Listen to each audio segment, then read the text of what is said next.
of the rose flower comes from the root Greek word rhod, meaning red.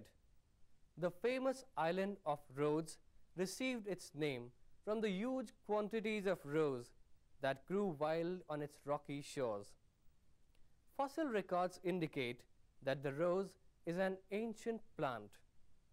Theophrastus, the father of botany himself, had gone on record stating that roses yield better flowers if they are occasionally pruned.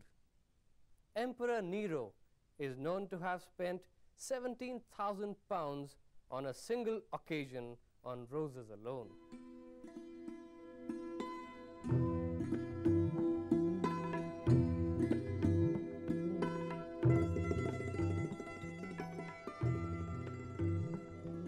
Roses grow best in loamy and neutral soil.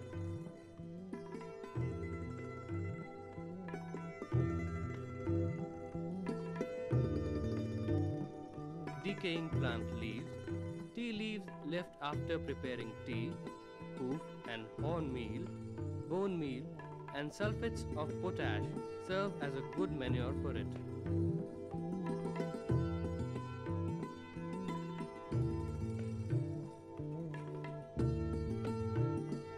Care has to be taken to avoid waterlogging. True to Theophrastus, pruning can be done to get flowers of larger size. In India, November and December are the right months for pruning. The fair and beautiful rose is a global phenomenon. Europe has its Rosa gallica, India and China have Rosa moschata and Rosa indica, and Rosa bischuraina can be seen in Japan.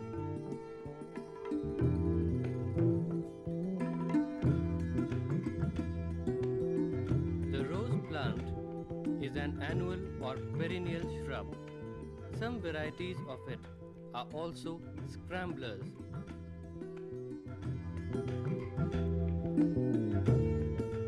The rose plant has an adventitious root system.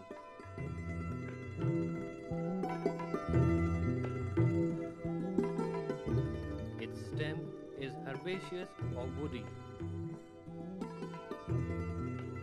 It is reddish or green in color and is provided with prickles or thorns for protection from grazing animals.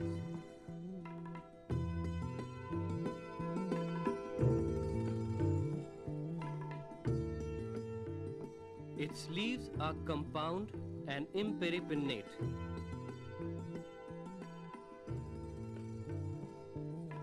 They are alternately arranged on the branches.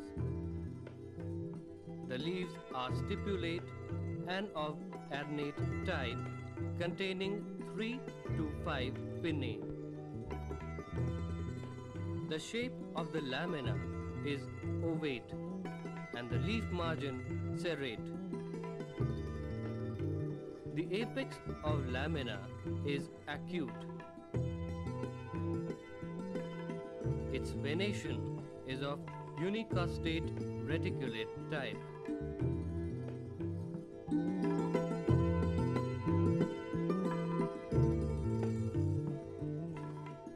The inflorescence of rose plant is solitary and axillary.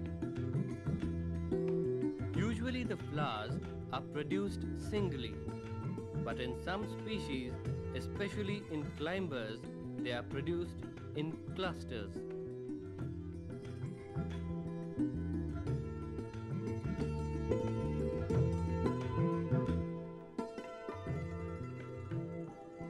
The flowers are bracteate, actinomorphic, complete, bisexual, spirocyclic, pentamerous and perigynous.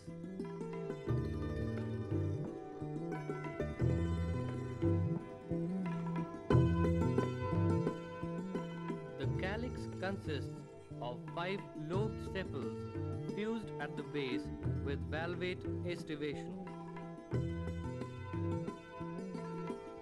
one of the sepals is generally leaf-like.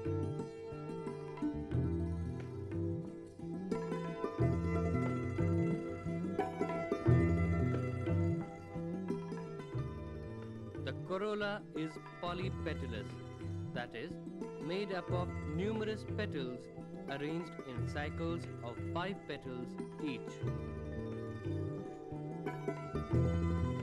The color of petals may be red, yellow, white, black, orange, or even green.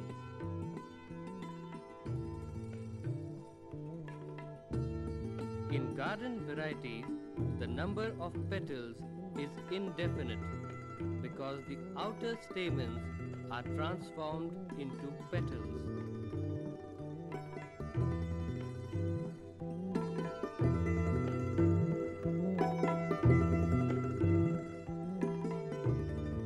The androecium has numerous stamens.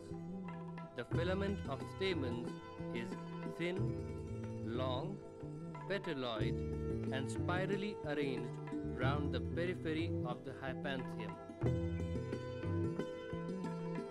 The anthers are small, diathecous and dorsifixed with the filament. Outer stamens get transformed into petals. This phenomenon is called doubling or corysis.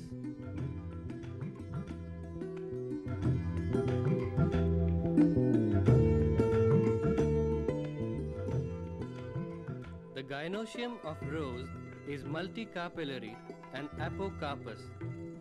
The carpels are enclosed within the cup of hypanthium. Ovary is half inferior and unilocular with single ovule in each carpel. Placentation of the ovule is basal. Styles are long and curved. Stigma is globular type and ovary and styles are hairy.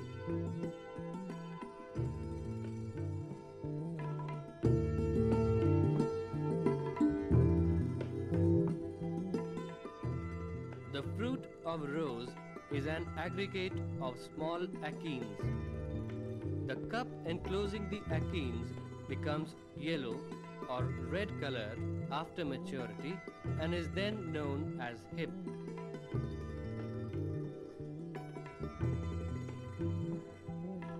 In garden varieties, usually fruit formation and seed setting is suppressed. The rose is usually grown from cuttings. In nurseries, some plant hormones are applied to the cuttings before planting them to facilitate the growth of roots.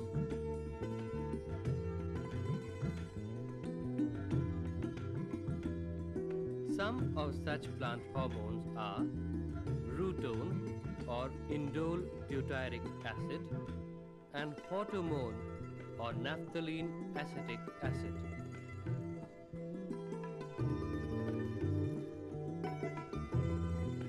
The floral formula of rose is bracteate, actinomorphic, bisexual, calyx of 5 sepals, gamosepalous, corolla with several whorls of 5 petals each, androecium of indefinite number of stamens, and gynoecium of indefinite number of free carpels with half inferior ovary. The floral diagram of rose is